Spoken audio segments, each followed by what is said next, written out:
Bien, bonsoir à toutes et à tous. Et bienvenue, vous qui nous suivez en ligne et vous qui êtes présents dans la salle. Je vous remercie aussi d'avoir bravé les difficultés de transport pour être présent. On espérait renouer avec le public post-Covid et on se rend compte qu'il y a d'autres difficultés qui surviennent et qui nous éloignent toujours du public, en tout cas qui justifient le maintien privilégié des conférences hybrides. Alors, le sujet que nous allons discuter ce soir a pour titre « La puissance industrielle allemande en danger. L'Allemagne peut-elle sauver son mode de production ?» En fait, l'idée, c'était d'organiser ce débat autour de Patricia Commun, qui est l'auteur d'une note que nous avons publiée au mois de juillet et qui avait pour titre « La puissance industrielle de l'Allemagne en danger, le double choc de la transition énergétique et du risque géopolitique ». Et l'idée, c'était, compte tenu de la volatilité de la situation, c'était de lui donner l'occasion de revenir sur le diagnostic qu'elle faisait au mois de juillet et de nous dire dans quelle mesure les événements qui sont intervenus durant toutes ces différentes semaines soit l'ont conforté dans ses conclusions ou l'ont amené à les nuancer. Et nous avons aussi le plaisir ce soir d'avoir deux invités qui enrichiront notre débat en apportant une expertise et un regard différent et complémentaire en la personne de M. Pierre Gröning, que nous avons en vidéo. M. Pierre Gröning est le chef du bureau européen de la Fédération de l'industrie chimique allemande, der Verband der chemischen Industrie, un secteur à haute intensité énergétique et qui est directement et particulièrement affecté par la hausse des prix de l'énergie et ses conséquences pour son activité. Et nous avons le plaisir d'avoir Carole Mathieu, un collègue de l'IFRI, qui est responsable des politiques européennes au Centre Énergie et Climat de l'IFRI et qui, à ce titre, suit de très près les questions liées à la transition énergétique ainsi que les débats au niveau européen qui sont liés. Donc pour lancer notre débat, je voudrais rappeler quelques éléments de cadrage. L'industrie allemande subit un double choc. L'Allemagne s'est d'une part engagée dans une transition énergétique ambitieuse avec l'objectif d'atteindre une économie neutre en carbone pour 2045 et un objectif intermédiaire de décarbonation de 80% pour 2030. Le passage à une économie décarbonée reposait sur le choix du gaz naturel comme énergie de transition, avec dans le même temps la décision de renoncer progressivement au charbon et à l'énergie nucléaire. Ce qui était déjà un programme très ambitieux s'est trouvé percuté par une évolution géopolitique, un choc géopolitique à travers d'abord la crise russo-ukrainienne puis la guerre en Ukraine, qui a bouleversé en partie ces prévisions, en tout cas invalidé un certain nombre des hypothèses qui avaient été formulées. Cette guerre entraîne l'adoption de sanctions par l'Union européenne qui conduisent à un embargo progressif sur les énergies fossiles russes, auquel s'ajoute une interruption des livraisons de gaz russe à partir du mois de septembre. Donc la conséquence de ces chocs, je dirais, est triple. Il y a d'une part une flambée des prix de l'énergie à travers le pétrole, le gaz et l'électricité. Il y a ensuite des risques de pénurie et de rationnement, alors que les réserves de gaz se reconstituent lentement en vue de l'hiver. Et il y a plus généralement une grande imprévisibilité pour les acteurs économiques, ce qui alimente des craintes de cessation d'activité et ou de délocalisation. Dans ce contexte, le gouvernement allemand a fait preuve d'une grande réactivité et de pragmatisme pour essayer de limiter les effets de ces chocs pour les entreprises et pour les ménages.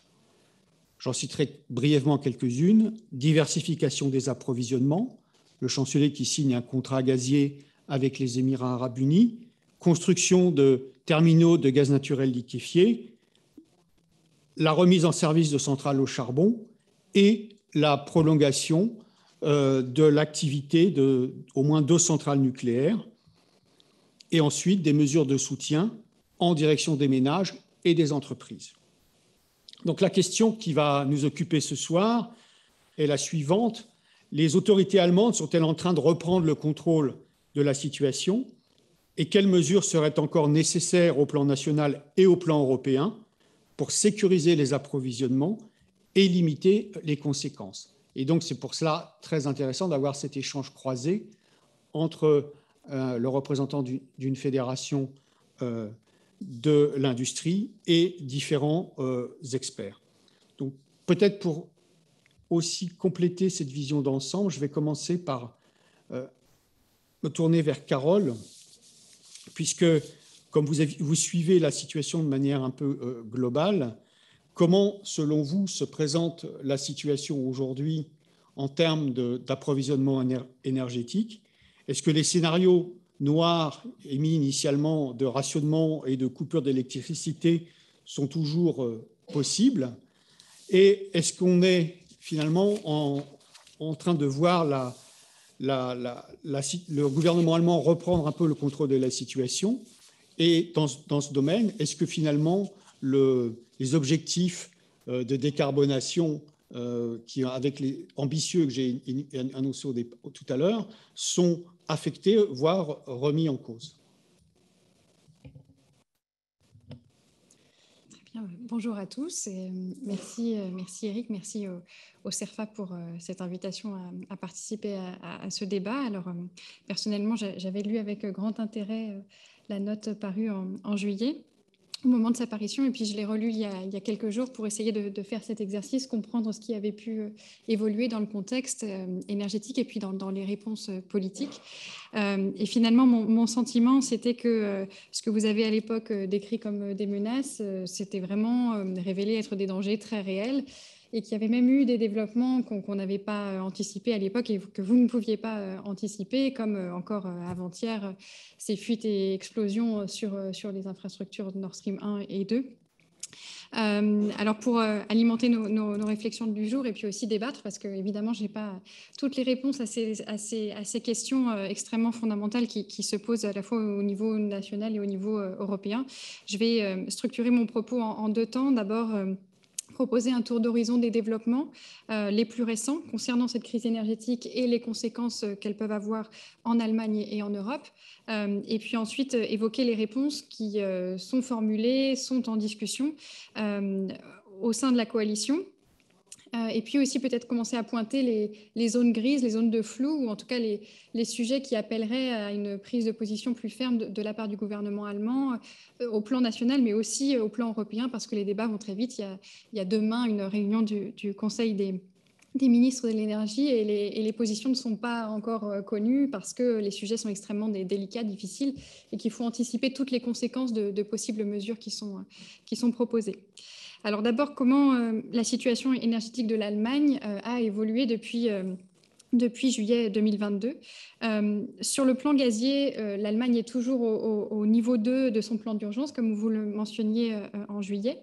Il n'y a pas encore eu de bascule à ce niveau 3 qui suppose la prise de mesures de rationnement, une distribution organisée de quantités limitées de gaz, et donc la priorisation de certaines catégories de consommateurs. Mais lors de ces points d'étape réguliers, l'agence de régulation des réseaux, la BNetzA, rappelle souvent qu'elle n'a pas de visibilité au-delà de 10-12 jours. Donc jusque-là, tout va bien, mais c'est toujours l'incertitude qui domine sur les moments de tension et la possibilité d'une pénurie de gaz. Ce qui est sûr, c'est que les contraintes sur l'offre, elles se sont nettement renforcées depuis juillet. D'abord parce que les flux via Nord Stream 1 sont à 0 depuis le 31 août. Il n'y a plus d'arrivée de gaz russe via la Pologne par Yamal. Les flux se sont inversés, ils sont dans le sens ouest-est. Et le transit par l'Ukraine, lui, se maintient dans des proportions qui sont nettement réduites par rapport aux moyennes habituelles. Mais on voit aussi que les différents commerciaux entre Naftogaz et Gazprom se poursuivent. Il y a on a franchi certains seuils dans ces niveaux de tension, donc on n'a aucune certitude sur la poursuite des flux par ce corridor-là. Donc des flux de gaz russe extrêmement réduits. Néanmoins, il y a quelques éléments rassurants. Les mesures de préparation à l'hiver, je pense, se sont conduites comme espéré. D'abord, le remplissage des stockages avec des stocks qui sont remplis à hauteur de 92% en Allemagne. La moyenne européenne est autour de 90% aussi. Donc, en tout cas, on est au-delà de l'objectif que s'était fixé le gouvernement allemand, à savoir commencer l'hiver gazier. Donc, l'hiver gazier, il commence au 1er octobre avec des stocks remplis à 85%. Là, on est à 92%. Donc un pari atteint de ce point de vue-là, mais c'est aussi un remplissage des stockages qui s'est effectué grâce à des flux de gaz russe. On aura beaucoup plus d'incertitudes sur notre capacité à remplir nos stocks pour l'hiver prochain, si cette hypothèse d'arrêt définitif des flux en provenance de Russie se confirme. Et puis, je pense qu'il faut aussi noter que l'Allemagne, maintenant, ne pourra plus compter sur ces 300 millions de mètres cubes de gaz qui étaient finalement stockés dans Nord Stream 2 et qu'on aurait pu imaginer que dans une situation de crise aiguë, l'Allemagne se serve de ce gaz comme d'un stockage supplémentaire. Donc, cette option-là aussi, finalement, ne tient plus. Ensuite, la mise en service des 2 terminaux flottants de Wilhelmshaven et de Brunsbüttel, qui a priori se confirme pour décembre 2022 au plus tard janvier 2023, ce qui va ajouter une capacité d'importation non négligeable de 13 milliards de mètres cubes par an. Alors, à titre de comparaison, les 2 tubes de Nord Stream 1, c'était 55 milliards de mètres cubes par an. Ces développements d'infrastructures à brève échéance, donc à horizon de quelques mois, sont couplés à des achats de GNL spot. On évoquait le déplacement à Abu Dhabi. Et puis aussi, du côté des bonnes nouvelles, ces flux rebours physiques qui sont mis en place entre la France et l'Allemagne à hauteur de 100 gigawattheures-jour. Donc, ça fait à peine 3 milliards de mètres cubes par an. Mais donc ce sera possible à compter du 10 octobre. Et ces flux-là, ils restent bienvenus, je pense. C'est évidemment un outil de diversification. Et puis, il faut aussi avoir en tête que ça permet de limiter les congestions nord-sud sur le réseau allemand dans un contexte où les flux sont complètement chamboulés. Enfin, et c'est une bonne chose sur le plan physique, les consommations se réduisent, les consommations de gaz, donc c'est en particulier le cas dans le secteur industriel. Je voyais que la BNetzA alertait sur le fait que la consommation des consommateurs particuliers, elle, ne baisse pas par rapport aux moyennes des dernières années, probablement parce que ce début d'hiver est assez froid. Mais en tout cas, du point de vue du secteur industriel, on voit des niveaux de demande qui sont actuellement inférieurs de 17% à la moyenne des dernières années pour la même période, selon les chiffres de la BNetzA, ce qui confirme donc cette contraction de la demande et donc un allègement de la tension offre-demande, même si évidemment ça se fait au prix d'une baisse d'activité industrielle que vous soulignez dans la note. En revanche, la consommation de gaz pour la production d'électricité, elle s'est maintenue à un niveau élevé, à un niveau même plus élevé que les années précédentes, parce que ce n'est plus seulement une crise gazière, mais c'est aussi une crise électrique que traverse l'Europe et qui concerne aussi l'Allemagne. Alors, la première des contraintes, c'est évidemment l'indisponibilité d'une part importante du parc nucléaire français, qui fait que les exportations de l'Allemagne vers la France sont à un niveau très élevé. Et donc, il faut solliciter les centrales à gaz allemandes pour répondre aux besoins d'électricité en France. Mais il faut aussi ajouter la sécheresse qui affecte toujours la production hydroélectrique. Et donc, on a aussi des besoins d'exportation plus importants vers la Suisse, par exemple. Et puis enfin, ces centrales charbon, dont certaines que l'on souhaite réactiver rapidement. On s'aperçoit qu'il y a des sujets logistiques pour l'approvisionnement en combustible de ces centrales charbon, avec encore une contrainte liée à la sécheresse, le fait que le Rhin avait des niveaux très bas qui n'ont pas permis l'approvisionnement de ces centrales. Et donc, le plan de réactivation des centrales charbon n'a pas avancé aussi vite que prévu, même si les perspectives s'améliorent. Donc, on a un système énergétique, gazier et électrique qui est maintenant extrêmement contraint. Et je pense que la seule bonne nouvelle, en fait, concerne peut-être le pétrole avec des prix qui sont en net reflux, autour maintenant de 85 € de baril, ce qui peut-être allège allège la crainte d'une fronde sociale liée au prix à la pompe, mais ce répit il est probablement d'une courte durée. D'abord parce qu'il y a une réunion de l'OPEP qui se profile le 5 octobre avec potentiellement des réductions de production pour justement maintenir les prix. Et puis l'entrée en vigueur de l'embargo pétrolier, donc théoriquement le 5 décembre, avec quand même toujours un certain nombre de questions en suspens et une désorganisation possible du marché européen. Donc voilà pour le tableau énergétique. Finalement, mon message, c'est qu'il s'assombrit nettement depuis juillet, ce qui se traduit par un regain de tension sur les marchés de gros, du gaz comme de l'électricité, avec cette flambée inédite qu'on a connue fin août et qui, je pense, a contribué à faire bouger les lignes sur le caractère insoutenable de cette situation du point de vue aussi des pouvoirs publics allemands. Donc la crise énergétique est devenue une crise économique dans l'économie concrète, dans l'économie réelle, avec ces multiplications de fermetures temporaires de producteurs d'ammoniac, d'aluminium, d'acier. Donc les secteurs énergo-intensifs qui sont touchés prioritairement, mais aussi, comme vous le pointiez dans la note, je pense des risques en cascade qui sont de plus en plus clairs pour l'industrie allemande dans son ensemble. Je voyais notamment les annonces de Volkswagen qui disaient s'interroger sur des possibles relocalisations en dehors de l'Allemagne pour certaines activités, donc dans des zones où l'accès au gaz est plus facile. Et puis, c'est plus largement, je pense, tout le tissu économique allemand qui est concerné avec ces mentions de faillite d'entreprise de plus petite taille, des brasseries jusqu'aux boulangeries. Et donc, c'est cette phase d'accélération, je pense, que l'on vit depuis le mois d'août. Et elles appellent, sur le plan politique, des réponses beaucoup plus structurées. Je pense que ce qu'il y a à noter, c'est évidemment ce troisième paquet d'aide qui a été présenté en septembre avec ces 40 milliards d'euros centrés sur les ménages. Et puis, dans le secteur énergétique, la confirmation de la nationalisation d'Uniper qui devrait être finalisée fin 2022 et devrait suivre d'autres nationalisations, notamment l'entité qui était anciennement Gazprom Germania. Tout cela a un coût pour l'État, un coût qui était initialement estimé à 40 milliards d'euros, et que le gouvernement allemand souhaitait compenser par une contribution gaz, donc la fameuse Gasumlage, qui devait faire son apparition sur les factures d'octobre. Et je pense que ce moment de cristallisation des tensions sur le secteur énergétique, ce besoin de recapitalisation d'une partie des acteurs, a précipité les discussions, parce qu'on a vu cette contribution gaz, elle a suscité des controverses importantes en Allemagne. Elle a modifié les rapports de force entre les partis de coalition, ou du moins révélé des contradictions potentiellement intenables, parce que si ce ne sont pas les consommateurs qui payent pour ces renationalisations, ce sont les contribuables, soit les contribuables d'aujourd'hui, soit les contribuables de demain, mais on voit bien qu'on arrive très vite sur ce débat de la dépense budgétaire. Donc au final, la mesure, elle a été retirée. Donc c'est la confirmation qu'on a eue cet après-midi. Ce qui fera suite, c'est la création de ce bouclier de protection tarifaire, donc qui, chez nous, Français, rappelle aussi des dispositifs qu'on connaît, et qui serait financé par l'injection de 200 milliards d'euros dans le fonds de stabilisation de l'économie. Donc l'Allemagne, elle était déjà à ce jour en Europe le pays qui avait le plus dépensé sur l'année écoulée pour répondre à la crise, protéger ses consommateurs domestiques et industriels. Et on voit bien que la tendance se confirme.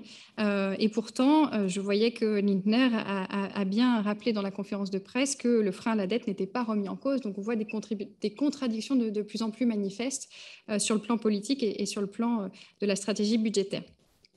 Ensuite, en termes de stratégie énergétique, et je ne serai pas longue sur ces aspects-là, mais je pense que c'est important de relever qu'il n'y a pas de mise à jour officielle de la stratégie énergétique allemande, mais on voit quand même un certain nombre d'évolutions, de mesures très précises qui nous permettent de tirer un certain nombre de conclusions. D'abord, et c'est en lien avec votre question sur l'ambition, la décarbonation, ce qui est très clair, c'est que l'essor des énergies renouvelables, l'éolien et le solaire en particulier, sont plus que jamais identifiés comme la priorité stratégique, et l'Allemagne, le gouvernement, active tous les leviers pour accélérer des déploiements et atteindre sa cible, donc des 80% d'énergie renouvelable à horizon 2030 dans le secteur électrique. Alors, on avait déjà des mesures de facilitation. Il y en a eu d'autres en septembre, notamment ce lancement d'un appel d'offres de crise qui aura lieu en janvier prochain pour 1,5 gigawatt de capacité solaire. Et c'est très intéressant parce que c'est pour des projets qui pourraient être déployés sous un horizon de 8 mois. Donc vraiment une réponse à la crise. mais cohérente avec la stratégie énergétique. En même temps, il y a aussi, je pense, de plus en plus consensus pour dire qu'on n'aura pas de surproduction d'énergie renouvelable électrique en Allemagne et en Europe en général. Et donc, si on veut faire ce passage accéléré du gaz vers l'hydrogène vert, alors il va falloir se tourner davantage vers les importations.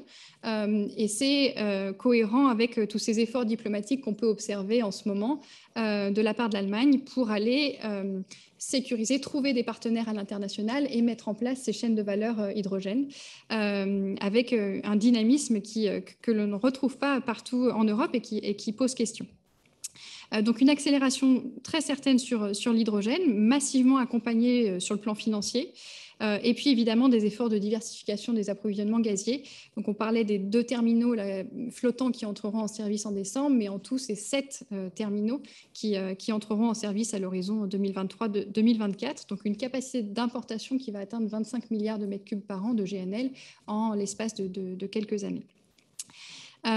Et puis dans le secteur électrique également, le gouvernement projette toujours de construire des petites centrales à gaz additionnelles. Donc ça, c'est aussi un motif d'interrogation, de surprise, notamment de la part des Français, mais c'est bien la confirmation que l'Allemagne mise sur la diversification des approvisionnements gaziers et pas sur la fin anticipée du gaz en Allemagne.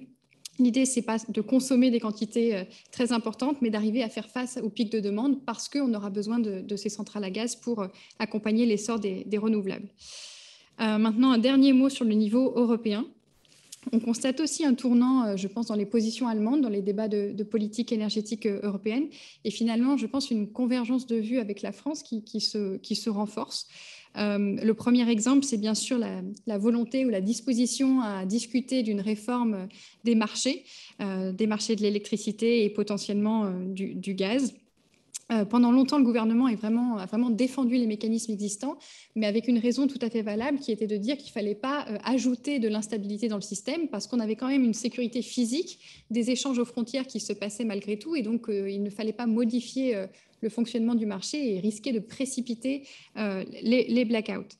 Donc il y a maintenant consensus sur le diagnostic, sur le fait qu'il y a des améliorations à apporter au dispositif actuel, mais on n'a aucun consensus sur les remèdes à apporter et on verra comment se déroule la réunion de demain, mais ce qui est très clair, c'est que l'Allemagne est sur la réserve. Elle ne sait pas dans quelle direction aller et donc elle ne fait pas de propositions claires. Elle ne soutient pas, par exemple, à ce stade, les mesures de plafonnement des prix du gaz, alors que là, vous aviez une lettre ces derniers jours avec 15 États membres favorables au plafonnement. Donc l'Allemagne est extrêmement prudente, mais ouverte à la discussion. Et même chose, je pense, sur les enjeux d'autonomie stratégique. Il y a quelques semaines, l'Allemagne a fait une proposition d'alliance européenne pour les technologies de la transition. Donc avec cette idée de favoriser l'autonomie stratégique sur ces secteurs qui sont appelés à croître et appelés à assurer la souveraineté énergétique de l'Europe. Donc un pas très intéressant qui va certainement plaire aux Français qui militent pour une action plus forte. Mais on voit aussi que dans la proposition allemande, il y a très peu de détails sur les implications en termes de politique industrielle, de politique commerciale, probablement parce qu'il n'y a pas consensus en Allemagne sur les mesures précises à prendre et finalement jusqu'où est-ce qu'on peut aller en termes d'interventionnisme étatique. Et on retrouve évidemment les mêmes incertitudes sur la réforme des règles budgétaires. On voit, et on a la confirmation encore aujourd'hui, que l'Allemagne use abondamment de toutes les souplesses qu'on a aujourd'hui sur les aides d'État pour accompagner la décarbonation, faire face à la crise, sortir de l'impasse énergétique. Et pourtant, la coalition est toujours très divisée sur la position à adopter et le débat budgétaire européen va commencer en octobre. On aura les propositions de la Commission et à ce stade, on n'a pas de visibilité sur les positions allemandes. Donc, je vais m'arrêter là. Pour moi, le fil rouge de l'action gouvernementale allemande, c'est la protection. C'est, je trouve, ce qui ressort de ces derniers mois. Protéger les ménages, protéger l'Allemagne face au risque de désindustrialisation. Ça, c'est, je pense, ce qui fait consensus entre les partis de coalition. En revanche, sur les directions à prendre, sur la stratégie, le récit collectif, là, on a très peu de visibilité, un sentiment de navigation à vue, jusqu'à ce que finalement les discussions se cristallisent et qu'il y ait une évolution peut-être aussi au niveau politique et du rapport de force entre les différents partis. Voilà, je m'arrêterai là, pour ne pas être trop longue. Merci beaucoup, Carole, pour ce tour d'horizon.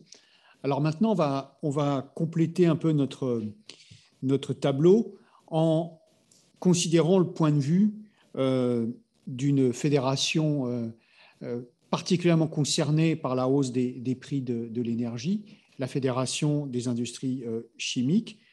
Et je vais passer la parole à M. Gröning, qui va pouvoir nous donner son sentiment, parce qu'on a parlé d'un tableau qui s'assombrit au plan énergétique, avec des répercussions sur l'économie réelle, des risques assez nets sur la poursuite de l'activité industrielle.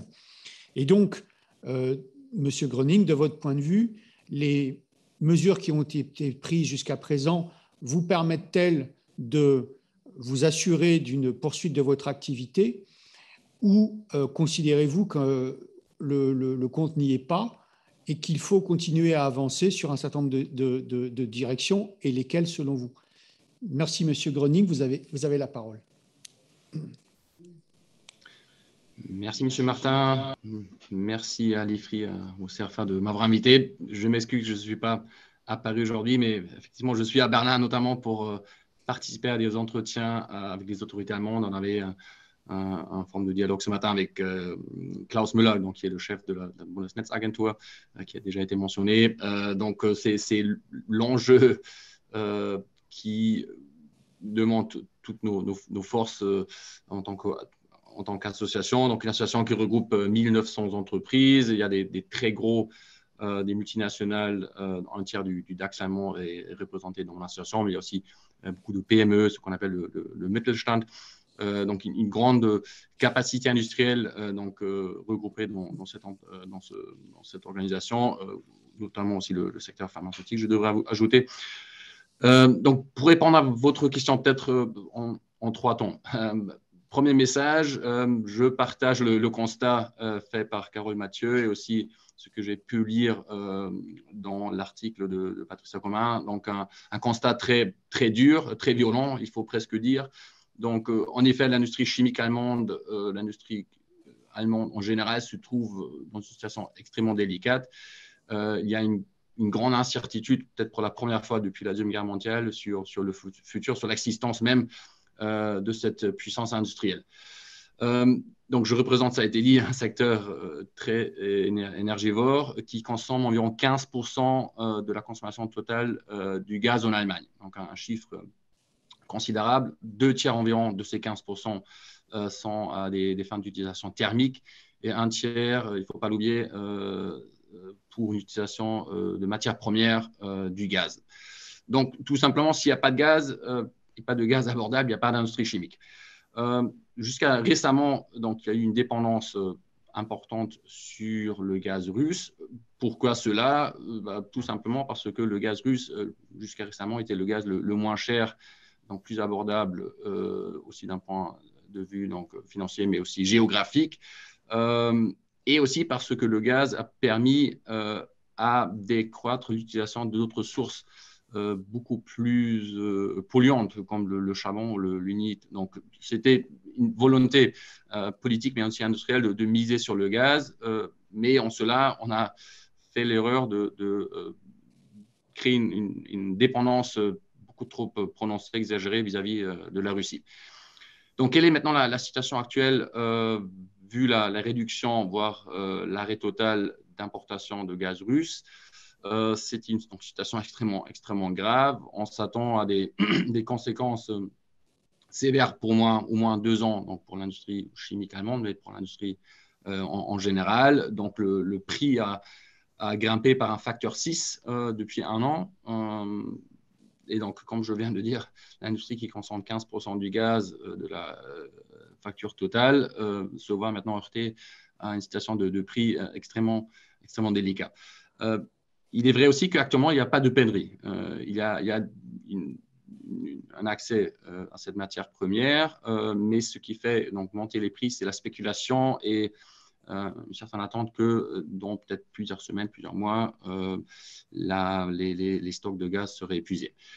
Donc, nous avons demandé nos membres qu'est-ce que cela fait de leur modèle de business. Et donc, je peux apporter des chiffres qui ont été publiés très récemment. Donc, on voit que 34%, donc 1 tiers des entreprises, ont déjà réduit leur capacité de production.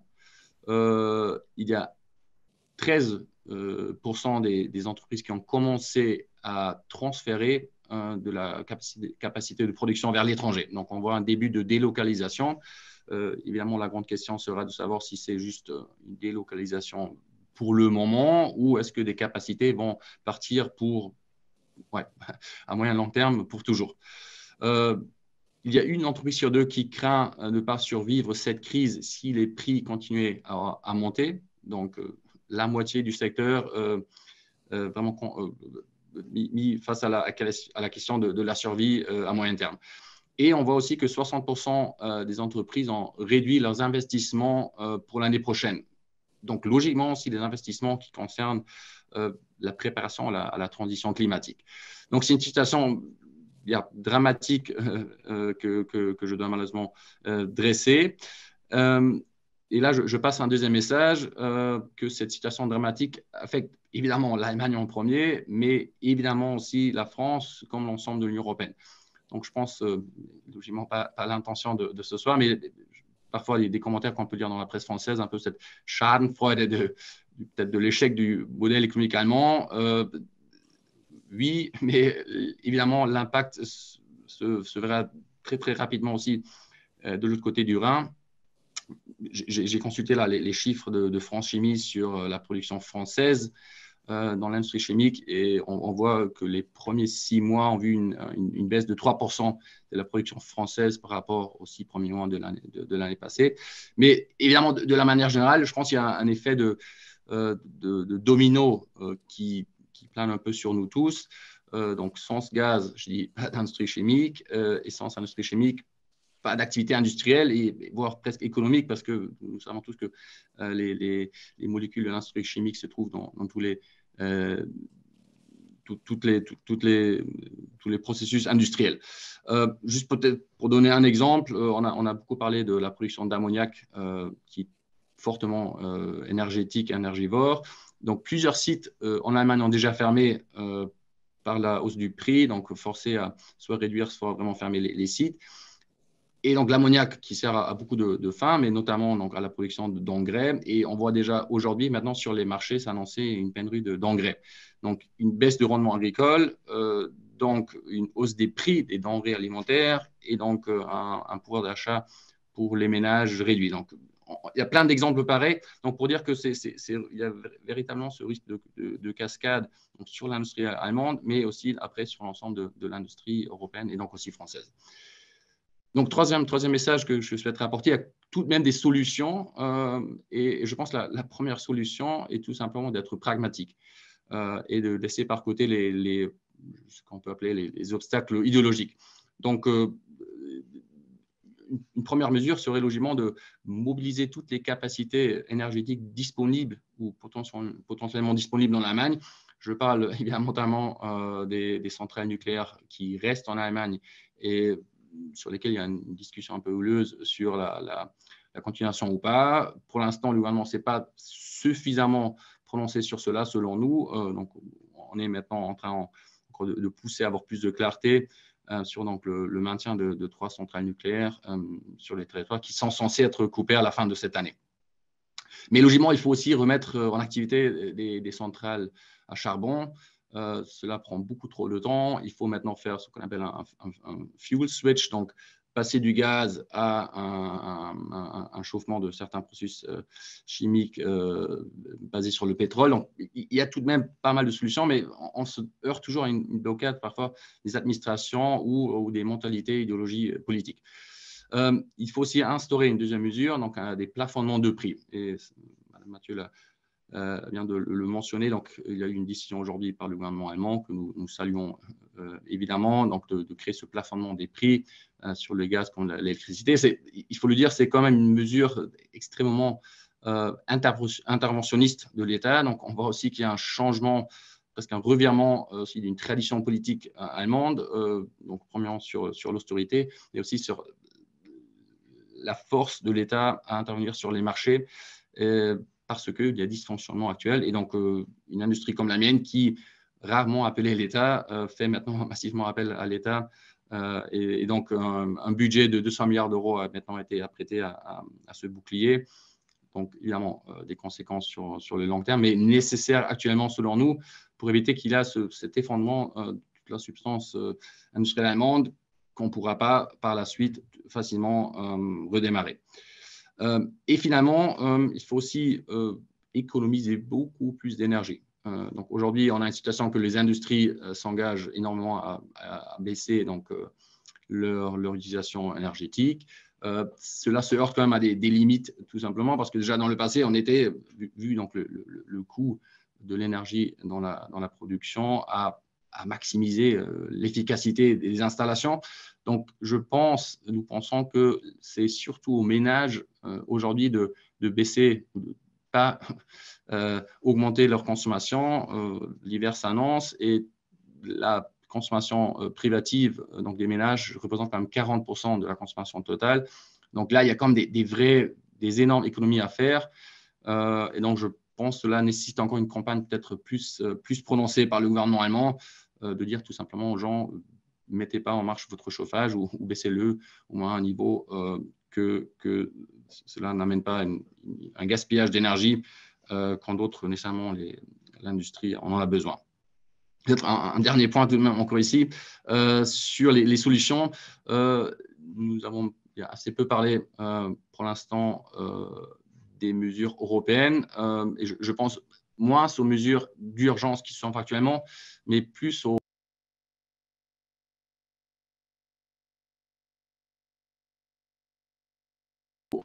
pardon, le son s'est désactivé. Je disais, donc, nous devons aussi regarder le pacte vert, le Green Deal de la Commission européenne. Nous devons malheureusement constater qu'actuellement, il n'y a pas de mise en question de ce programme gigantesque de législation qui a été conçu en 2019, 2020, donc bien avant, même avant la crise Covid et maintenant, évidemment, avant la guerre en Russie, de la Russie en Ukraine. Et donc, nous pensons qu'il y a certains éléments là qui pourraient, dans l'immédiat, augmenter donc, le risque d'inflation encore plus prononcé et surtout enlever toute visibilité de projection de l'industrie à faire ces transitions. Donc, pas mettre en question l'objectif du Green Deal, mais mettre en question certaines modalités qui sont aujourd'hui présentées. Donc, je m'arrête là donc pour dire que la situation est extrêmement préoccupante. La situation touche l'Allemagne, mais aussi bien la France que l'Europe, on pourrait dire. Et il y a des solutions, mais cela nécessite de laisser derrière nous certains principes idéologiques. Bien, merci, Monsieur Gröning, pour je dirais, ce bilan très clair et je dirais sans langue de bois, et en même temps cet appel à une plus grande solidarité aussi européenne, parce que de toute façon, il ne faut pas se leurrer, si l'industrie allemande va mal, l'économie européenne ira mal aussi. Donc, je veux dire, on est tous quelque part concernés par ce qui va se passer, sachant qu'en plus, là, on parle de questions industrielles aujourd'hui, mais il y a aussi un autre phénomène qui est le phénomène plus macro de l'inflation, qui aussi nous concernera tous. Donc, quelque part, c'est une crise aussi, je dirais, globale, pas seulement industrielle, mais macroéconomique. Et de ce fait, toutes les mesures doivent être, je dirais, le plus possible concertées. Mais avant de passer la parole à Patricia, je voudrais faire une remarque pour tous les participants, les incitant, surtout ceux qui sont en ligne, à poser des questions pour la phase de discussion qui va suivre. Et ensuite, je voudrais juste vous poser une question, Monsieur Gröning, parce que comme vous représentez une fédération, comme vous l'avez dit, qui comporte aussi bien des grands groupes que des entreprises du Mittelstand, est-ce que finalement le problème est n'est pas un peu différent entre ces différentes catégories, dans la mesure où les grands groupes peuvent quelque part, comme vous avez mentionné, le fait qu'elles peuvent envisager de transférer de la production, quitte à pouvoir revenir après, elles ont quelque part un peu plus d'options que les entreprises du Mittelstand qui, elles, finalement, sont liées quelque part au Standort Deutschland, au site de production allemand, et finalement risquent d'être celles qui souffriraient le plus. Alors oui et non. Oui, dans le sens que, vous l'avez mentionné, des grandes entreprises multinationales avec des sites un peu repartis sur l'ensemble du globe peuvent logiquement changer et bouger des capacités de production. Donc ça se fait, c'est exactement ces 13% que je viens de mentionner. J'imagine le chiffre va augmenter dans les prochaines semaines. Et en même temps, même parmi les grands, il y a certains, selon un peu les modalités d'achat de gaz, certains qui ont des contrats à long terme, donc qui sont mieux protégés actuellement, d'autres qui sont plus utilisés sur le spot market et donc qui sont aussi maintenant exposés à une volatilité de prix importante. Donc, on a un peu une situation assez mélangée, mitigée, aussi bien pour les grands que pour les petits. Mais il est vrai que j'entends, c'est maintenant des exemples individuels, mais certains entrepreneurs qui disent qu'ils vont changer de contrat le 1er janvier 2023 et on leur a communiqué que le prix remontera de 3, 4, 5, 6, 7, donc des facteurs considérables. Et ils ne savent pas actuellement, peut-être maintenant avec l'annonce d'aujourd'hui, cela va aider, mais ils ne savent pas s'ils vont continuer à produire le 1er janvier. Aussi simple que ça. Merci. Donc maintenant, on va se tourner vers Patricia. Alors finalement, Patricia, au vu de la discussion que nous avons engagée, de ce que viennent de nous dire aussi bien Carole que M. Groening, dans quelle mesure le diagnostic que vous faisiez au mois de juillet est conforté, validé, voire noirci par les événements qui viennent de se produire? J'aurais aimé avoir tort, mais la situation s'aggrave et je crois que lorsqu'on est en situation d'urgence, il y a une chose urgente à faire, finalement, c'est de s'asseoir et de réfléchir. Parce qu'il faut réfléchir aux causes structurelles de cette situation. La guerre en Ukraine, c'est une des causes de la situation. Il y en a d'autres.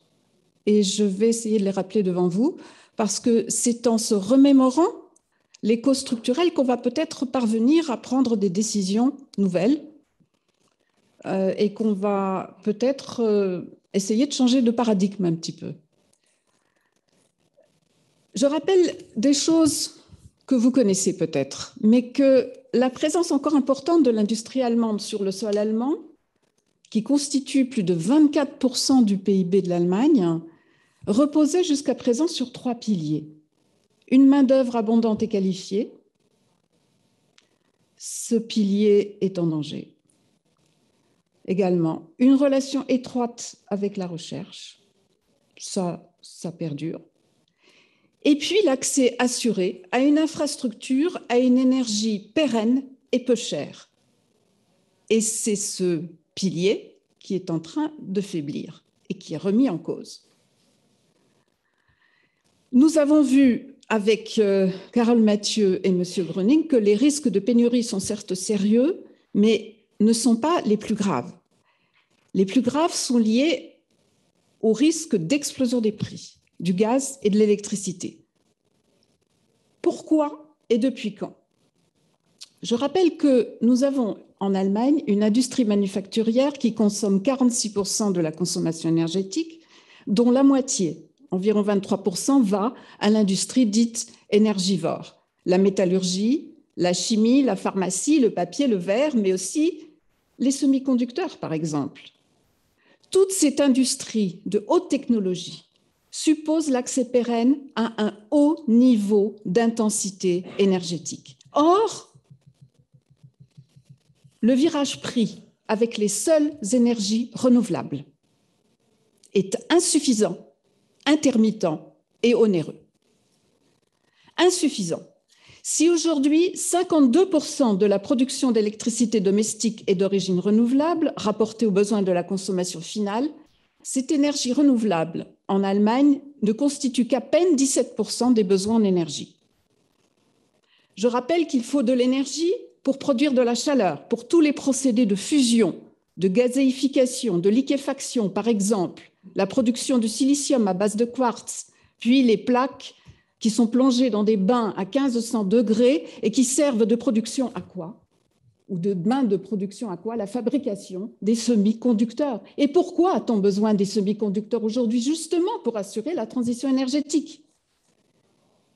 Donc, si on se prive d'un apport d'énergie, d'un surcroît d'apport d'énergie considérable, nous ne parviendrons jamais à réaliser cette transition énergétique. Jamais. Et ça, il faut le comprendre.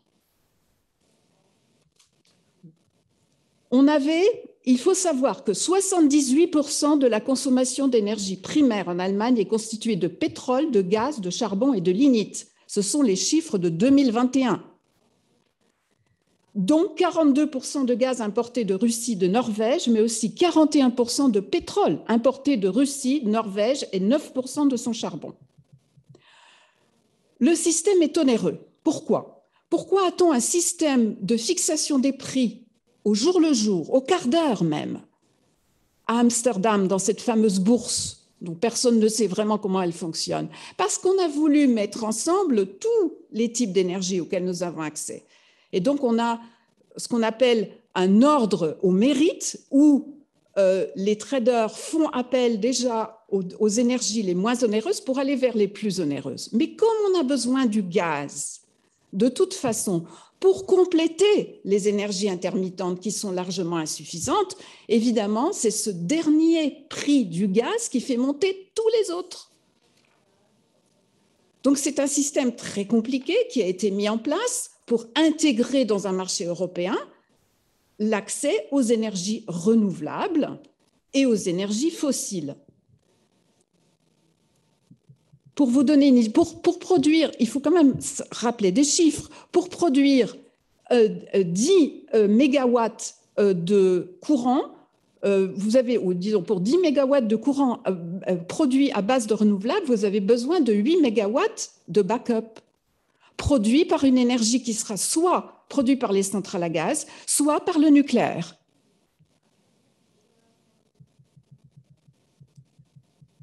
Il faut savoir aussi que la métallurgie, par exemple, on a parlé de la chimie, mais la métallurgie utilise 95% de gaz en Allemagne. La chimie fonctionne principalement au gaz, M. Krönig l'a rappelé.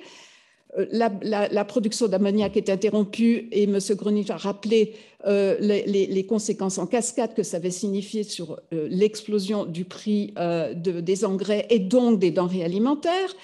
Volkswagen était passé au gaz en janvier 2022 sur son site de Wolfsburg et est en grande difficulté. BASF a dû débourser 9 milliards supplémentaires pour l'achat de 30 milliards de mégawattheures de gaz et devra répercuter évidemment ces prix sur les clients. Donc, ça aura évidemment une des conséquences en cascade sur toute la production. Vous savez-vous combien les prix de la production de l'industrie allemande ont augmenté sur un an glissant? 46%.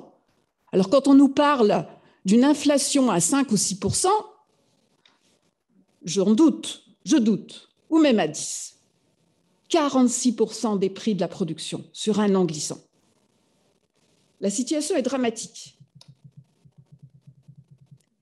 Si bien que la production, au bout d'un certain temps, cesse d'être rentable. Et vous avez en face des pays comme les États-Unis, pour ne pas les nommer, des États comme l'Oklahoma, comme la Géorgie, qui accueillent à bras ouverts, évidemment, ces industries allemandes en leur disant non seulement vous aurez des conditions fiscales de production qui seront très bonnes, mais en plus, nous, on relance le nucléaire. Et donc, ce sera bien pour la planète. Venez produire chez nous. Alors, on a vu que le problème de pénurie avait été géré par les autorités politiques allemandes de manière exemplaire. On parle de bouclier tarifaire de 200 milliards, etc. Je ne vais pas revenir sur le sujet. Mais pourquoi les prix augmentent et pourquoi le marché est nerveux, si vous voulez, c'est à la moindre, s'il y a des tensions entre l'offre et la demande, à la moindre annonce d'intervention sur le moindre pipeline, je ne parle même pas de Nord Stream, mais un problème d'intervention sur un pipeline en Norvège, un problème dans une centrale nucléaire française, etc., fait bondir les prix parce qu'on craint toujours le risque de pénurie. Le prix, qu'est-ce que c'est le prix? C'est un signal, c'est un thermomètre. Alors on dit on va caper les prix, mais on ne réglera pas le problème en capant les prix, puisque si, comme vous dites, il fait froid, on a un thermomètre, on va casser le thermomètre. C'est ça un prix, c'est un thermomètre. Donc de toute façon, même si vous bloquez les prix, le problème réapparaît ailleurs. Le gouvernement va s'endetter, etc. Et de toute façon, au bout du compte, ça retombera sur les consommateurs. C'est évident. Un autre problème particulier à l'Allemagne tout de même, et qui fait que le gouvernement doit intervenir, c'est de toute façon, ils n'ont plus le choix dans la situation dans laquelle ils sont aujourd'hui. C'est la structure particulière du réseau de distribution. Parce que si on n'intervient pas et que les prix explosent, par qui est distribué le courant en Allemagne et le gaz? Par ce qu'on appelle les fameuses Stadtwerke, des agences municipales, qui elles-mêmes sont livrées par les grossistes, par Uniper et d'autres. Eh bien, ces Stadtwerke risquent de se retrouver en cessation de paiement si les prix explosent et qu'on les empêche de répercuter ces prix sur les clients. Donc, il est évident que ce bouclier tarifaire est devenu une nécessité, mais que les frais entraînés pour l'État allemand sont absolument considérables. Alors, je crois que je vais m'arrêter là, mais je terminerai par une petite remarque acide, sans jeu de mots.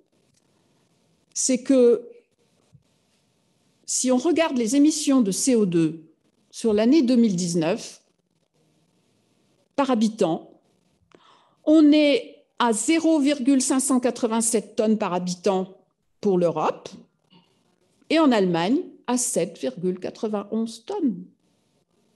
Donc, à un moment donné, expliquez-moi à quoi bon? Est-ce qu'on ne s'est pas complètement fourvoyé? C'est une provocation. On a le droit à ne pas avoir de langue de bois à l'IFRI et je vous en remercie. Donc, j'attends la discussion. Merci, Patricia. Donc, j'ai vu un certain nombre de questions posées déjà par les personnes qui nous suivent en ligne et celles qui voudraient en poser dans la salle. Je demande aux gens de se manifester, que je puisse les repérer. Alors, je vais commencer déjà par regrouper certaines des questions qui ont été posées par les personnes qui nous suivent en ligne. Je dirais qu'il y a deux catégories de questions à ce stade. La première catégorie porte sur la question des approvisionnements et des moyens, des solutions qui ont été retenues. Alors, il y a une première question qui porte sur les capacités des gazoducs avec la Norvège et dans quelle mesure ces nouvelles voies d'approvisionnement peuvent-elles changer un peu la donne? Et une autre question, toujours liée à la question des capacités, qui est très liée à l'actualité malheureusement, autour des effets que peuvent avoir les sabotages, ou en tout cas les fuites constatées sur les gazoducs Nord Stream 1 et 2. Donc, on va commencer par cette catégorie de questions et après, on élargira le sujet. Alors, Carole, vous voulez dire un mot peut-être pour commencer? Oui, rapidement. Sur la Norvège, le développement le plus récent, c'est le Baltic Pipe qui a été inauguré là, tout récemment, mais qui assure une connexion avec la Pologne en passant par le Danemark. Il y a des développements qui sont bienvenus, ça permet d'organiser les flux de manière plus intelligente, d'offrir plus de diversité sur les routes, mais le cœur du sujet, c'est la capacité de la Norvège à produire des quantités supplémentaires et en fait... ce qui ressort des discussions avec les Norvégiens, c'est que les capacités sont assez limitées, en tout cas à court terme. Donc, le salut ne viendra pas de la Norvège, malheureusement. Et il y a plus à retirer de l'accroissement des importations de gaz naturel liquéfié. Ça, c'est très clair. Des États-Unis et du Qatar, c'est véritablement la carte maîtresse aujourd'hui. Et c'est d'ailleurs ce qui a le plus augmenté dans les approvisionnements gaziers de l'Europe ces derniers mois. La Norvège fait ce qu'elle peut, mais les quantités sont limitées, et donc il faut se les répartir au mieux entre Européens. Peut-être un dernier mot sur le sujet. On peut espérer qu'une manifestation de la solidarité européenne, ce soit d'optimiser ces flux. Par exemple, si la France a d'autres possibilités, peut importer plus de GNL, peut-être qu'elle peut libérer des quantités de gaz norvégien qui iront plus directement vers les zones de tension. Donc ça peut être une façon de gérer au mieux cette chance que l'on a d'avoir ces connexions avec la Norvège. Ensuite, pour l'effet des fuites, explosions Nord Stream 1 et 2, bon, l'effet physique est en fait nul sur le bilan des approvisionnements gaziers, puisqu'il n'y avait plus de flux par Nord Stream 1 et Nord Stream 2 n'a jamais été mis en service. Je pense que la seule, sur le plan physique, la seule évolution, c'est cette crainte qui est maintenant justifiée et qui concerne la fiabilité, la résilience de nos infrastructures énergétiques et en particulier en mer du Nord. Ce qui s'est passé sur Nord Stream pourrait très bien se passer sur une infrastructure qui connecte justement la Norvège au reste de l'Europe. Donc c'est évidemment une incitation à renforcer la vigilance sur ces infrastructures, même si on sait bien que ça aurait d'autres conséquences, il y aurait d'autres types de réponses si ce n'étaient pas des infrastructures russes qui étaient concernées, mais des infrastructures norvégiennes ou européennes. Voilà, donc pas d'incidence physique à court terme. Après, c'est peut-être quand même la confirmation que les flux ne repartiront pas. Alors, je crois que sur Nord Stream 1, le message officiel, c'est que l'indisponibilité est valable jusqu'au 26 octobre, mais bon, on peut penser que ce sera bien au-delà. Voilà. Patricia, vous voulez apporter un complément? Juste donner un élément, pas sur la Norvège ou sur le Nord Stream 1 ou Nord Stream 2.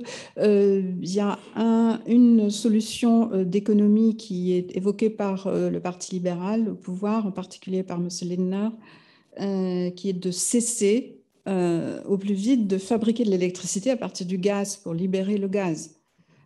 Et ça, c'est un point important parce que je crois que ça concerne 12% de la consommation du gaz. C'est des chiffres considérables. Je rajouterais aussi que, bon, on peut dire très calmement, mais fermement, que le nucléaire représentait encore 12% de la production d'électricité en Allemagne jusqu'il y a peu. Voilà. Monsieur Gröning, vous voulez ajouter quelque chose sur ces points? Oui, avec plaisir. Donc, en effet, il faut maintenant mobiliser toutes les réserves potentielles qui existent. Il faut apporter des solutions à augmenter l'arrivée de gaz par des pays tiers. Donc, cela se fait, notamment donc, avec les sites flottants de GNL qui vont être en opération à la fin de l'année. En même temps, on sait très bien que les capacités supplémentaires à grande échelle qui pourraient parvenir des États-Unis, du Qatar, d'autres pays de l'Australie, peuvent seulement se matérialiser dans les années 26, 27, peut-être 25 déjà d'une certaine manière. Donc, arrive trop tard dans l'immédiat maintenant pour résoudre cette crise très, très pertinente, très actuelle. Et donc, il faut aussi travailler donc, sur switcher donc, le gaz où on peut le remplacer par, ça a été mentionné, donc par le pétrole ou le charbon, donc quelque chose qui se fait actuellement beaucoup. Logiquement, ça impacte aussi donc, le bilan écologique, mais il n'y a pas de solution à cela malheureusement. Et à nouveau, il faut réduire la consommation. La consommation donc aussi future potentielle par les ménages. Et donc cela me semble être encore un élément d'activité politique qui reste un peu marginalisé. Ça a été mentionné. C'est quelque chose que M. Klaus Müller a confirmé aujourd'hui. Selon les estimations initiales, les gens consomment aujourd'hui plus de gaz que dans les années précédentes au même moment de l'année. Et donc, le signal n'est pas encore arrivé chez les 20 millions de ménages en Allemagne. Il faut ne pas mettre en marche le chauffage ou attendre vraiment des températures beaucoup plus froides. Et cela, à nouveau, peut après dégager des capacités importantes à utilisation après pour l'industrie. Monsieur, vous voulez poser votre question? Grand merci pour toutes ces informations apportées par tous les intervenants. Mon sentiment, c'est qu'elle porte bien entendu sur ce qui est la priorité aujourd'hui, à savoir le court terme, le passage de l'hiver qui vient, et la poursuite ou le ralentissement massif de l'activité industrielle et plus largement de l'activité productive. Est-ce que l'on pourrait se poser aussi la question, je pense au nouveau paradigme qu'évoquait Patricia Comin, à savoir comment se projeter dans le long terme pour l'équilibre offre-demande de l'électricité ou pour l'approvisionnement en autres vecteurs énergétiques, le gaz, vous avez évoqué l'hydrogène, sachant que cela nécessite à coup sûr des investissements massifs, aussi bien du côté de l'offre que du côté des utilisateurs, aussi bien dans l'industrie que pour les usages domestiques. Donc, sentez-vous une réflexion du côté des milieux financiers ou du côté des investisseurs? L'État doit-il prendre un certain nombre de mesures supplémentaires et complémentaires, ou faut-il attendre, comme cela a été évoqué par Carole Mathieu tout à l'heure, la réunion et les conclusions du Conseil énergie qui se profilent?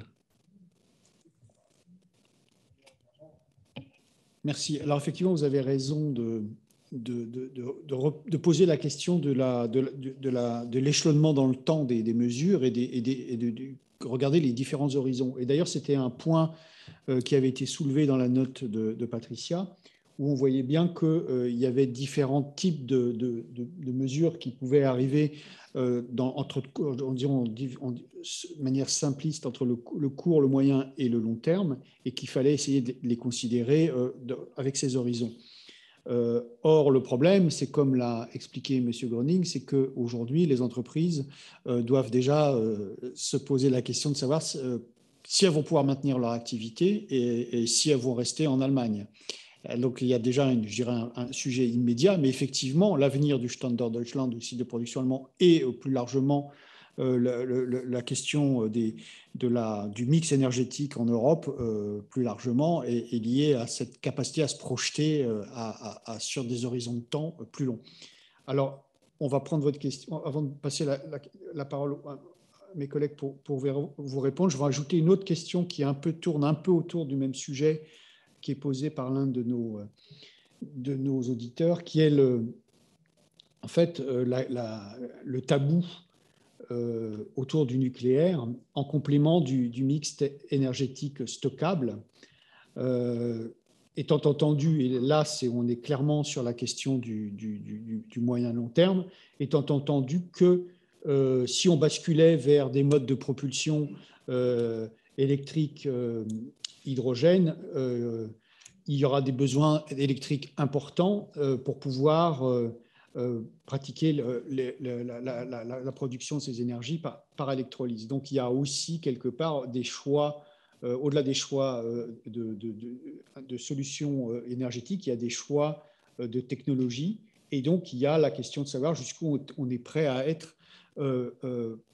être pragmatique et à revoir certaines des options qu'on a peut-être exclues un peu vite. Donc, je ne sais pas qui veut commencer à répondre. Patricia, vous semblez la plus songeuse. Ça me laisse rêveuse. Disons qu'il y a tout de même une bonne nouvelle dans ce tableau très sombre, c'est que les Français sont parvenus à faire accepter au niveau européen l'idée que le nucléaire était une énergie décarbonée. Ça semble évident, mais ça n'était pas une évidence. Et ça veut dire aussi qu'à partir du moment où l'énergie nucléaire fait partie du bouquet énergétique décarboné, ça veut dire que les investisseurs peuvent investir sur du nucléaire en investissement vert. Et ça a des conséquences financières importantes. Donc, faire des pronostics, c'est extrêmement, je ne suis pas énergéticienne, mais c'est extrêmement compliqué. Mais il semblerait tout de même que se dessinent des besoins, des accroissements considérables en termes de besoins de production électrique. On parle de 6%, ce sera peut-être davantage. il faut bien la produire, cette énergie électrique. Et je pense que les relations, nos amis russes, sont durablement assombries, pour le dire gentiment. Donc, il ne faut pas compter sur une reprise des approvisionnements une fois que le conflit sera terminé. Par ailleurs, les prix du gaz qui sont négociés actuellement, parce que le gaz, c'est un marché long terme aussi, les prix du gaz qui sont négociés actuellement concernent des approvisionnements en 2025. On en est à 114 €, je crois, du mégawattheure. C'est considérable. Donc, de toute façon, déjà, on va subir jusqu'au moins 2025 les conséquences financières de cette crise actuelle. Donc, ce n'est pas une question d'hiver, ce n'est pas une question de cuves. Les cuves sont remplies, tout le monde a l'air content. Les cuves constituent, les réserves de gaz constituent 27% en moyenne de notre consommation annuelle en Europe. D'accord ? 27%. Donc, on n'a même pas un tiers. De quoi de tenir un tiers, on a de quoi tenir tout juste l'hiver. Après, comme l'a évoqué M. Gröning, les alternatives avec les importations de GNL sont des alternatives de moyen terme et de long terme. Qu'est-ce qui va se passer ? Bon, déjà, c'est une très bonne chose. C'est un petit peu rassurant de se dire on va pouvoir un petit peu chauffer en hiver, ou bien les industries pourront fonctionner. Mais que se passe-t-il à partir du printemps ? On n'en sait rien. Et il y a une chose que l'industrie déteste tout de même, c'est l'incertitude. Et l'incertitude est à son maximum, ce qui explique l'explosion des prix. Encore une fois, c'est le thermomètre, le prix, c'est un signal. Et si les prix augmentent, c'est pour une bonne raison, c'est que les incertitudes augmentent. Voilà. Et que les problèmes sont réels, ce n'est pas une spéculation complètement sans fondement.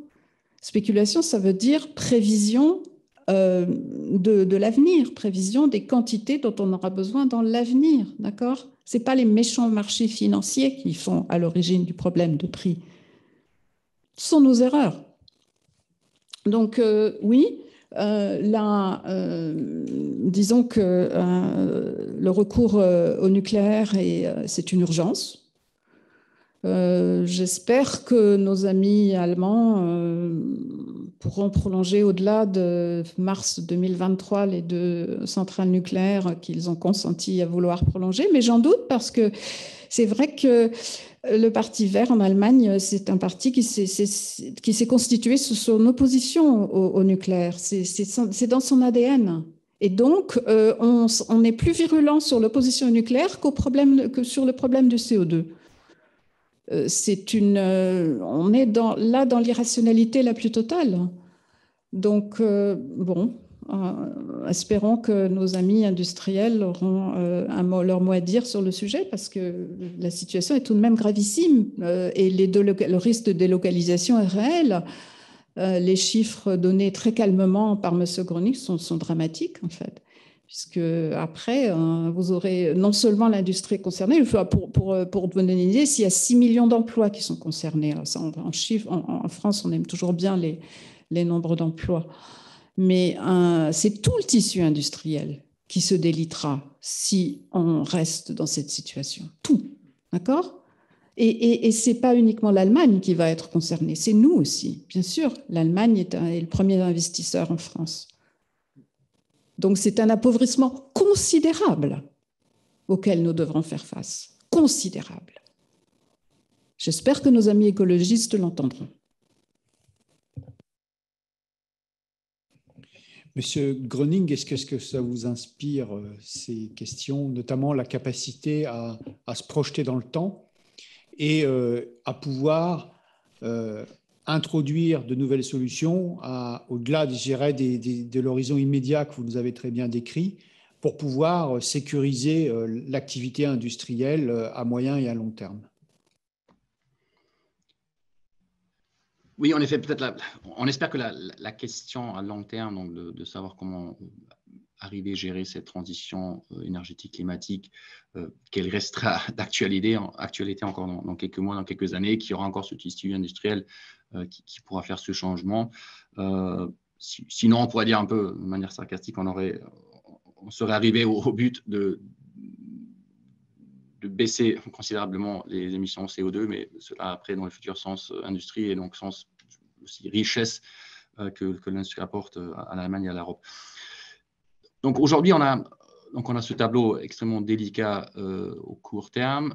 Tout de même, l'industrie reste fortement attachée aux objectifs, notamment décrits dans le Green Deal, donc d'arriver en 2050 à une situation d'émissions zéro. On est même déjà à 40, en 2045, l'objectif est anticipé.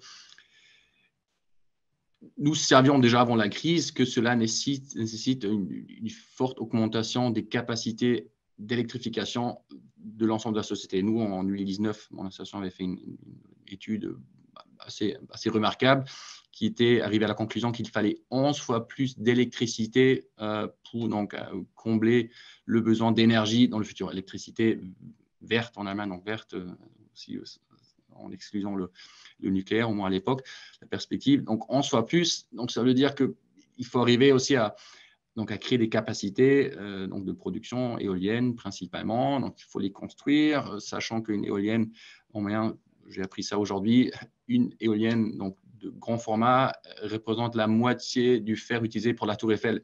Donc il faut construire des tours Eiffel presque quotidiennement en Allemagne. Il faut aussi construire après les réseaux. Il faudrait construire 1000 km de réseau chaque année. Aujourd'hui, on construit 96 km de réseau d'électrification par année. Donc, on voit qu'il y a un gap immense entre le réel et la projection.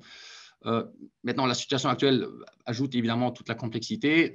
Donc, je pense qu'il faut remettre sur la table toutes les cartes et écarter un peu les choix idéologiques du passé et juste faire prévaloir un pragmatisme.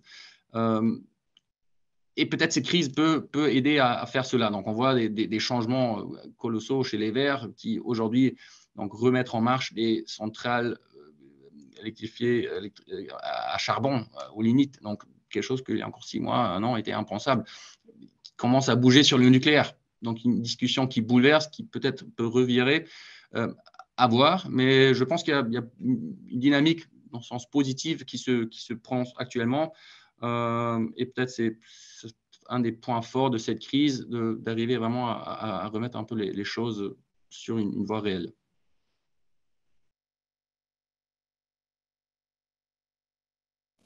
Rapidement, mais mon avis, c'était que sur le changement de paradigme, il me semble nécessaire, et mon sentiment, c'est que le sauvetage de l'industrie allemande passe par sa décarbonation. Sa décarbonation, comme l'a dit M. Gröning, passe par un accès à une électricité, une énergie bas carbone abondante et abordable. Et cette question-là, elle est la plus difficile à résoudre. Vous pouvez aider les industriels à décarboner leur processus de fabrication, mais ensuite, il faut aussi leur donner accès à cette énergie bas carbone abondante et abordable. Et c'est souvent la réponse de l'hydrogène. Et donc, la demande de l'industrie allemande, ou en tout cas telle que je l'entends, c'est que l'on accélère sur les développements d'infrastructures, sur la mise à disposition de ce nouveau vecteur énergétique. Et ça suppose 2 choses. D'abord, ce constat que les ressources domestiques vont être limitées, et donc il va falloir solliciter ces importations massives. Et ensuite, en fait, de mobiliser massivement du soutien financier public pour au moins dérisquer les investissements, mettre en place les premiers jalons de ces nouvelles chaînes de valeur. Et donc, quand on parle de lignes qui bougent, il me semble qu'il va falloir aller beaucoup plus loin si on veut vraiment ouvrir les perspectives et trouver une issue à cette crise pour l'industrie européenne, en fait, hein. Pas que allemande, c'est très clair. Et donc, on ne pourra pas éternellement tourner autour de cette question de l'investissement public. Et je pense que ça va être un peu la cristallisation. Il me semble que Habeck a parlé de dommages irréversibles à l'économie allemande. C'est ça le risque. Et donc, cette question va se poser. Après, sur les modèles, je pense qu'on peut aussi constater qu'il y a plusieurs modèles en Europe. Il y aura peut-être un modèle français, énergie renouvelable plus nucléaire, et un modèle allemand, énergie renouvelable plus hydrogène. Après, on peut continuer à s'opposer et à questionner la pertinence des choix. Je crois qu'il y a aussi beaucoup d'incertitudes sur les projets nucléaires, et notamment de nouveaux nucléaires. Alors peut-être qu'au moins ce qui pourrait aider dans une perspective européenne, c'est qu'on soit constructif, tolérant vis-à-vis des choix de chacun et qu'on trouve le plus de synergie possible. Parce que là, à l'heure actuelle, si vous entendez les Allemands, ils disent que leur seul souhait, c'est que le nucléaire français fonctionne à plein régime. Et inversement, on peut souhaiter que le succès de la mise en place des énergies renouvelables en Allemagne, parce que ensuite, comme on l'a dit, on est dans une économie intégrée. Et donc, il y aura des synergies à trouver. Donc, il me semble qu'il y a plus à chercher dans l'organisation de ces synergies. Et après tout, c'est la diversité des modèles de production d'électricité et d'énergie en général qui font la richesse de ce marché intérieur. Voilà. Bien, merci. Donc, monsieur, vous voulez poser une question? Oui, exactement. J'ai une question concernant les délocalisations. Vous avez tous parlé des délocalisations, je pense. Donc, en fait, ma question concerne l'avenir des délocalisations. Elle est peut-être un changement de direction des investissements allemands. Comme vous savez peut-être, la Pologne et les autres pays de l'Europe centrale sont fortement intégrés dans les chaînes de valeur des compagnies allemandes. Et je me demande qu'est-ce qui se passera avec les investissements allemands existants et possibles investissements allemands futurs dans la zone de l'Europe centrale. Pensez-vous que ce serait possible que, compte tenu du fait que les crises actuelles touchent les crises énergétiques et géopolitiques touchent l'Allemagne et l'Europe centrale de la même façon, y aura-t-il un changement de direction des investissements allemands? Je me souviens que Madame la professeure a parlé de délocalisation allemande vers les États-Unis et la Géorgie.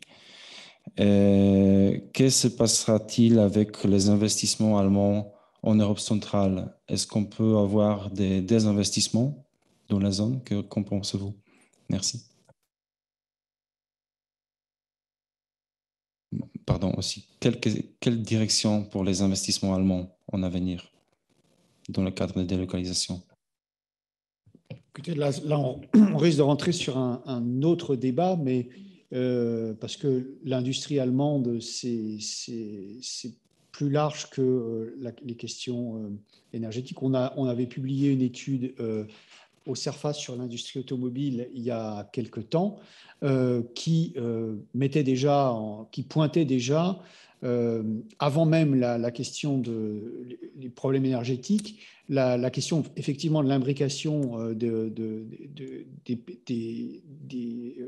chaînes de valeur, notamment avec les pays d'Europe centrale et orientale, et compte tenu des tendances du marché, les enjeux que ça représentait en termes d'emploi et de valeur ajoutée pour ces pays dans le cadre d'une restructuration de l'industrie automobile allemande. Alors aujourd'hui, le problème se pose à une bien plus grande échelle et dans un cadre un peu disruptif, dans la mesure où c'est une évolution qui est subie et qui n'est pas voulue et qui n'est pas forcément directement pilotée compte tenu de l'urgence.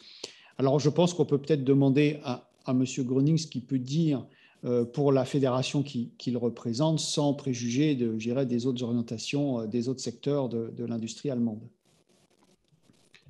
Non, très volontairement. Donc, évidemment, mon devoir est de représenter donc, les intérêts de l'industrie allemande chimique, pharmaceutique. Et donc, dans cela, aussi avec l'idée que l'industrie chimique allemande soit allemande, évidemment. Donc, mais tout de même, je pense qu'il y a, pour simplifier, peut-être un peu schématique, je pense qu'il y a trois directions. La première est donc une régionalisation des investissements. BASF Chine est en train de construire un grand site chinois, presque de la même dimension que Ludwigshafen, avec l'objectif de produire en Chine pour la consommation en Chine. Donc, je pense que cette sorte de régionalisation qu'on voit beaucoup, on en parle beaucoup donc, au niveau mondial, je pense qu'elle se fait. Un autre phénomène, logiquement, touche à peut-être le manque de compétitivité du Standort européen. Donc, on voit qu'actuellement, les grands investissements ne se font pas en Europe, mais plutôt aux États-Unis, parce qu'il y a un accès à l'énergie abondant à des prix beaucoup plus abordables que ce qu'on peut trouver en Europe. Donc, depuis les années 2000, on voit beaucoup plus d'investissements dans l'industrie chimique aux États-Unis par rapport à l'Europe. Donc, en effet, une réalité. Maintenant, le modèle européen pourrait se reconstruire autour de cette idée du Green Deal, donc de la circularité, des objectifs à zéro émission, donc créer des produits plus durables qui seraient fabriqués en Europe. C'est un peu ça, logiquement, ce que la Commission européenne a en tête, notamment la Commission européenne. Et donc, un troisième modèle d'investissement, donc, qui serait logiquement peut-être le plus bénéfique, aussi bien pour l'industrie allemande que aussi donc, les partenaires en Europe centrale. Mais c'est vrai, ça reste la voie aussi la plus spéculative à l'heure actuelle.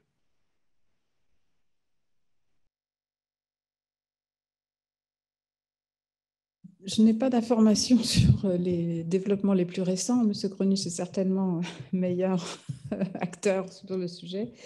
Mais ce que j'ai pu constater dans mes études, les études que j'ai pu mener les 2 années passées sur l'industrie automobile, c'est que c'était principalement la Chine qui faisait l'objet évidemment d'investissements importants. La Chine et l'Amérique latine aussi.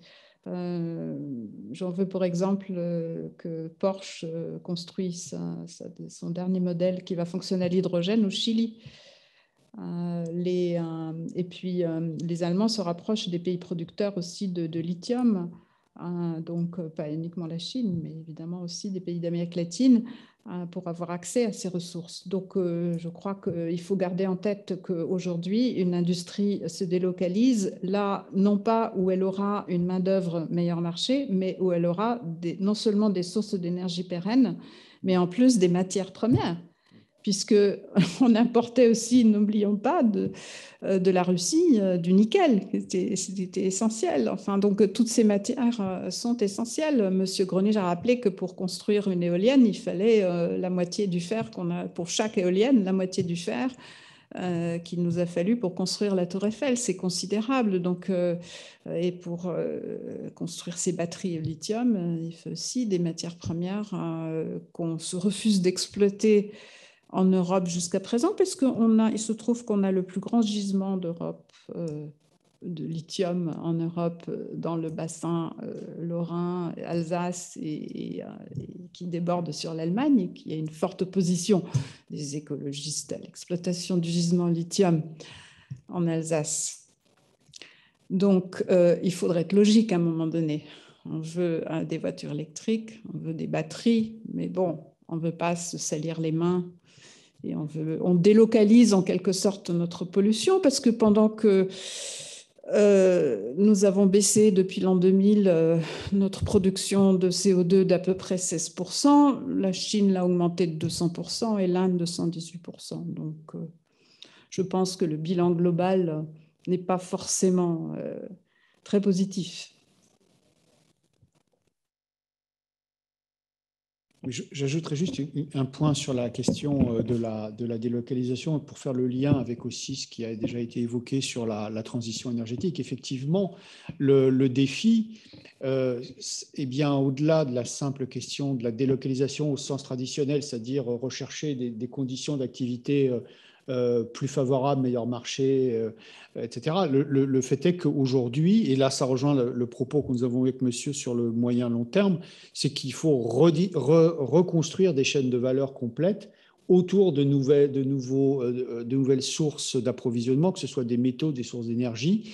Et donc, c'est une recomposition complète du paysage industriel qui risque de se produire, au-delà d'une question, je dirais, traditionnelle de délocalisation, dans la mesure où l'on choisit, je dirais, ses fournisseurs ou ses partenaires économiques. Donc là, il y a une vraie question qui est posée à travers les enjeux de l'énergie et qui sera un point, je dirais, de structuration des flux économiques et commerciaux dans les années qui viennent.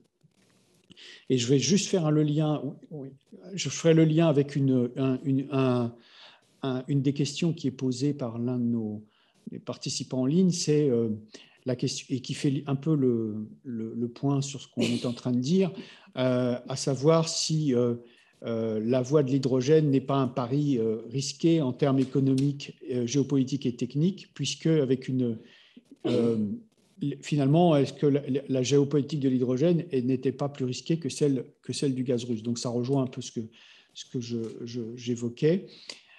Et enfin, on va peut-être, avant de prendre la question de la salle, il y a un autre point que je pense qu'il faut essayer de dont il faut essayer au moins d'évoquer, si ce n'est de débattre, c'est la question, puisqu'on a beaucoup parlé du pragmatisme, de l'évolution autour je dirais, des positions traditionnelles des partis. Alors, on l'a évoqué à travers la question du besoin d'investissement public. Alors, effectivement, le besoin d'investissement public, je pense qu'il y a un certain nombre de membres de la coalition au pouvoir qui y sont favorables, soit parce qu'ils n'ont pas de problème, je dirais, de principe avec ça, soit parce qu'ils voient bien la nécessité de les faire pour pouvoir atteindre les objectifs, en particulier les Verts. Mais il y a aussi au gouvernement à Berlin aujourd'hui un parti qui est un champion de l'orthodoxie budgétaire, de ne pas vouloir créer de nouveaux impôts et pas vouloir créer de nouvelles dettes. Donc, ça peut poser un problème parce que ces financements qui sont considérables devront pouvoir être réalisés d'une manière ou d'une autre. Et sans croissance et dans un contexte assez dégradé, il faudra bien pouvoir les réaliser en empruntant. Donc, je vais prendre la dernière question, puis après, on va répondre. Merci. Je voulais revenir sur des points que vous avez posés, sur la question des délocalisations. Peut-être que j'ai mal entendu tout à l'heure ce qu'a dit M. Gröning, mais j'avais l'impression qu'il disait que ces délocalisations commençaient et est-ce qu'elles allaient être pérennes ? Enfin, donc je voulais juste un petit peu comprendre ce qu'il en était en termes de recomposition, puisque c'est le terme qu'a employé Éric-André Martin. C'était une question aussi que je me posais. Je voulais savoir, peut-être aussi à M. Gröning, si justement on peut penser que qu'il y aurait vous parliez de régionalisation à un moment, mais ou même un abandon des industries les plus énergivores. Et puis, quand on parlait des forces politiques, de la coalition à 3, je pensais aussi, en fait, à la société civile.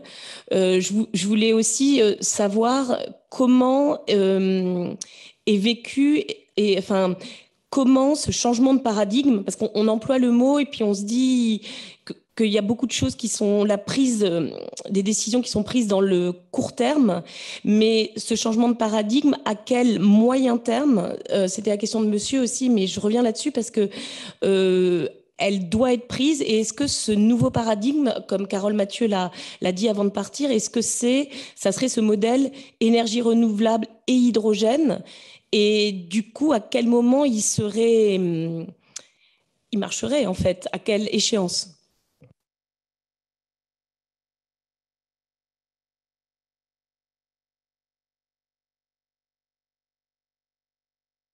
Bien, Monsieur Gröning, ça serait la dernière occasion, si vous voulez synthétiser aussi vos réponses et éventuellement ajouter des points que vous jugez nécessaires. Très bien, merci. Donc sur la question de la délocalisation, donc on fait des sondages régulièrement avec nos membres, et donc une question posée récemment a été donc de savoir est-ce que vous commencez à, j'appelais ça le transfert de capacité de production vers l'étranger. 13% des membres avaient répondu que oui. Donc on voit bien une volonté de continuer la production, mais hors de l'Allemagne. Je pense que c'est même hors de l'Europe. Je ne suis pas certain, mais j'imagine que ça va presque ensemble.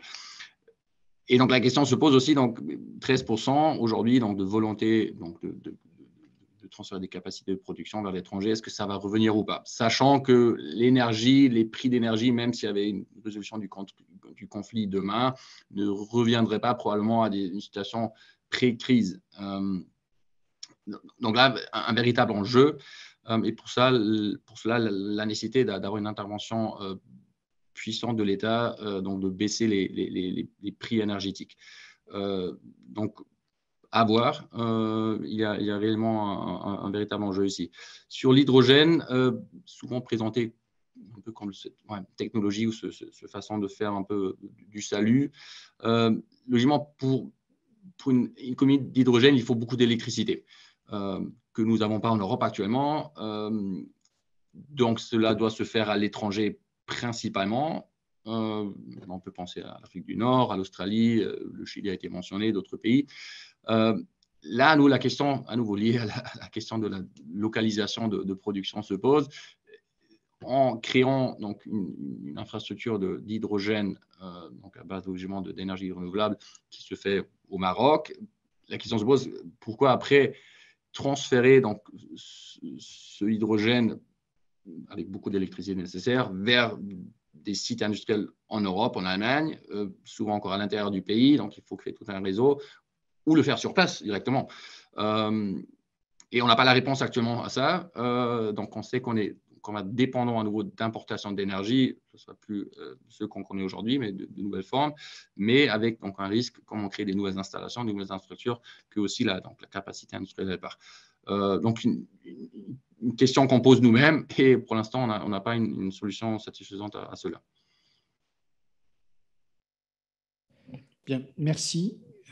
Effectivement, ça ouvre des perspectives qui ne sont pas forcément réjouissantes, en tout cas avec un énorme point d'interrogation, aussi par rapport à la question de l'activité, c'est-à-dire du niveau d'emploi et de la création de valeur ajoutée en Europe. Donc, peut-être, Patricia, un peu le mot de la fin, puisqu'on arrive un peu, je dirais, à la fin de notre temps. Quelles seraient les remarques ou en tout cas les points que vous voudriez souligner comme conclusion? Je pense que le problème, c'est que nous sommes actuellement dans une sorte de quadrature du cercle, parce que pour parvenir à atteindre les objectifs de la transition énergétique, on a besoin d'un surcroît d'énergie considérable. On a besoin d'efforts considérables, d'investissements. Et puis on a besoin aussi d'ouvrir l'accès à des sources énergétiques ou des sources de minerais que nous avons en Europe, tout simplement. Donc, pourquoi faire compliqué quand on peut faire plus simple? Moi, ça m'échappe un petit peu. J'aimerais avoir des réponses à ces questions. Donc, mon souhait, c'est que les partenaires écologistes au niveau européen reviennent à la raison, au réalisme. Donc, on n'arrivera pas à atteindre ces objectifs de 2045-50 dans les conditions actuelles. C'est tout simplement pas possible. On n'y arrivera pas sans le nucléaire, par exemple. Donc, je trouve, positif que nos amis allemands s'inquiètent du bon fonctionnement de nos centrales après les avoir critiquées quand même vertement. Et nous avoir engagés à fermer Fessenheim. Donc voilà, je pense que je suis rassurée par le fait que la coalition au pouvoir actuellement en Allemagne tienne, malgré toutes les tensions qu'on peut imaginer. C'est un exploit, véritablement. Et puis, je leur souhaite de continuer sur la voie du réalisme et je souhaite que nous puissions nous entendre dans le cadre d'un marché de l'énergie européen qui puisse survivre, parce que là aussi, on a aussi ça, c'est une nécessité. On ne peut pas casser ce marché de l'énergie. On a des déversements en cas de pic de production, etc. On se rend service mutuellement et ce marché a besoin de prix souples. On ne peut pas avoir, bien sûr, on ne peut pas casser ce marché. Donc, voilà, mais je pense qu'en situation d'urgence, nous saurons trouver des solutions. Je pense que nous sommes pleins de ressources et puis nous avons envie que l'Europe survive. Donc, et nous comptons sur nos amis allemands.